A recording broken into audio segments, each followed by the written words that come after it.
Ma'am, pregnancy டைம்ல 4 பேர் 4 விதமா சொல்றாங்க. இது மித்தா ஃபேக்டானு கொஞ்சம் சொல்றீங்களா? கண்டிப்பா. மதருக்கு ஹார்ட் பர்ன் ஆச்சுன்னா பேபிக்கு அதிகமான முடி இருக்குன்னு அர்த்தம். மதரோட ஹார்ட் பர்னுக்கும் பேபியோட ஹேருக்கும் எந்த சம்மந்தமும் கிடையாது. இது ஒரு மித்து தான். அல்ட்ராசவுண்ட்னால பேபிக்கு ஏதாவது ஹார்ம் நடக்குமா? அல்ட்ராசவுண்ட்ங்கிறது ஒரு சவுண்ட் வேவ் தான், ரேடியேஷன் கிடையாது. அதனால பேபிக்கு எந்த ஹார்மும் இல்லை. இதுவுமே ஒரு மித்து தான். ஸ்பைசி ஃபுட் லேபரை ட்ரிகர் பண்ணுமா? எந்த ஃபுட் ஐட்டமுக்குமே லேபரை ட்ரிகர் பண்ணுறதுக்கான எஃபிஷியன்சி கிடையாது. லேபர் ட்ரிகர் ஹார்மோன்ஸ்னால மட்டும்தான் நடக்கும். இதுவும் ஒரு மித்து தான். சி செக்ஷன் மதர்னால பிரெஸ்ட் ஃபீட் உடனே பண்ண முடியாதா?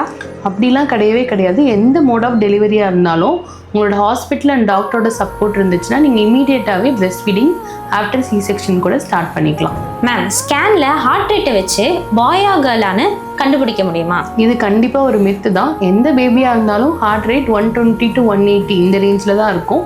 அதை வச்சு நம்ம பாயா கேர்ளான்னு கண்டுபிடிக்க முடியாது. இந்த மாதிரி ஸ்டோரிஸ் உங்ககிட்டயே சொல்கிறாங்கன்னா அதை கமெண்ட்டில் ஷேர் பண்ணுங்கள். அது மித்தா ஃபேக்டான்னு நான் உங்களுக்கு சொல்கிறேன்.